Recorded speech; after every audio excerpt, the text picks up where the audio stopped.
আসসালামু আলাইকুম। নুরুন্নাহার কিচেন থেকে আপনাদের সবাইকে স্বাগত। কেমন আছেন বন্ধুরা? আশা করি আল্লাহর রহমতে সবাই ভালো আছেন। আজকে খিচুড়ি রান্না করব, পাতলা খিচুড়ি গরুর মাংস দিয়ে। আমার দাদিকে দেখতাম মহরম পর্যন্ত গরুর মাংস, কোরবানির মাংস রাখতো। আমিও কোরবানির মাংস রেখেছি। কোরবানির মাংস দিয়ে খিচুড়িটা রান্না করব। তা আপনারা আমার সাথে থাকেন, পুরো ভিডিওটা দেখবেন। এখানে আমি গরম মশলা, পেঁয়াজ কুচি, অল্প রসুন কুচি আর কয়েকটা শুকনো মরিচ নিয়েছি, তেজপাতা দিয়েছি একটা। এটা একটু লাল লাল করে ভেজে নেব।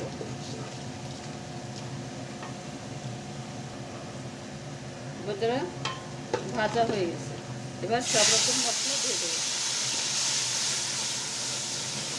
মশলাগুলো একসাথে দিয়ে দিলাম, ভালো করে কষিয়ে নেব।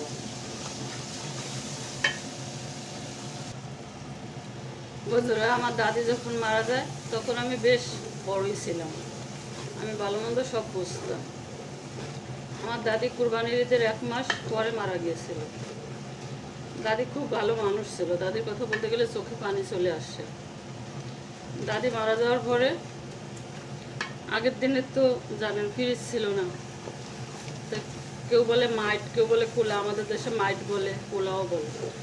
ধানের মাইট, ধানের মাঠের ভিতরে ঢাকুনের উপর দিয়ে পাতিলে করে মাংস সংরক্ষণ করে রেখেছিল আমার দাদি। আমার দাদি কুরবানির 1 মাস পরে মারা গেছিল। 1 মাস পর্যন্ত আমার দাদি মাংস রেখেছিল, ভাজা ভাজা করে মাংস রেখে দিত। দাদি মারা যাওয়ার পরে ওই মাংস পাওয়া গেছিলো। পরে আমরা ওই মাংস দিয়ে মিলাদ দিয়েছিলাম। মশলা ভালো করে কষিয়ে নিয়েছি। এবার আমি মাংস দিয়ে দিলাম। এই রান্নাটা আমার ফার্স্ট। এরকম রান্না আমি কখনো করিনি। আপনারা দেখবেন, আমার সাথে থাকবেন, পুরো ভিডিওটা দেখবেন। মাংস ভালো করে কষিয়ে নেব।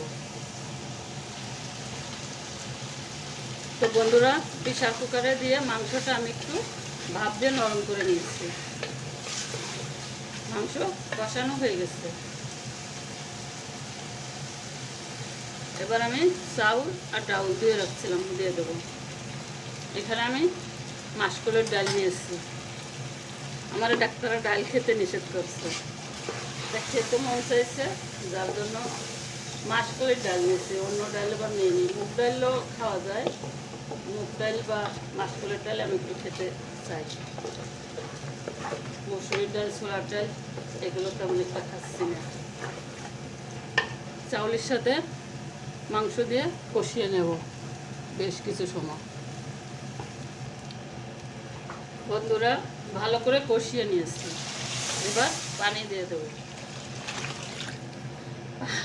পানি এরকম দেব যাতে গামছা ভরে পাতিলের ভিতরে নামা যায়। কি বলেন? এটা একটু পাতলা খিচুড়ি হবে, যার জন্য পানি বেশি দিয়ে দিলাম। আমার ভিডিওটা ভালো লাগলে লাইক কমেন্ট দিয়ে পাশে থাকবেন। সাবস্ক্রাইব করে কমেন্টে বলে যাবেন। আপনার চ্যানেল থাকলে আমি সাবস্ক্রাইব করে দেব।